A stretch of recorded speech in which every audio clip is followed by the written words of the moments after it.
সরকার হাইকোর্টের রায়ের বিরুদ্ধে সর্বোচ্চ আদালতে আপিল করেছে। আপিল আদালতে শুনানির দিন ধার্য করা হয়েছে।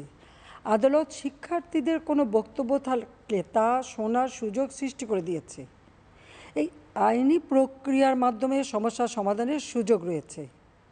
এই আইন প্রক্রিয়া সমাধানের সুযোগ থাকা সত্ত্বেও রাস্তায় আন্দোলনে নেমে দুষ্কৃতিকারীদের সংঘাতের সুযোগ করে দেবেন না।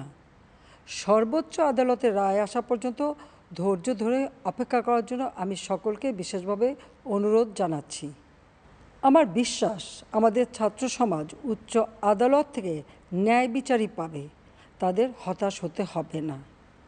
ইনশাল্লাহ মুক্তিযুদ্ধের চেতনায় আমাদের প্রিয় মাতৃভূমিকে সকলের সহযোগিতায় স্মার্ট বাংলাদেশ হিসেবে গড়ে তুলব।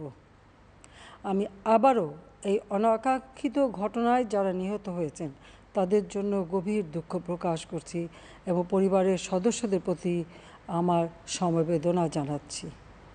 খোদা হাফেজ। জয় বাংলা, জয় বঙ্গবন্ধু। বাংলাদেশ চিরজীবী হোক।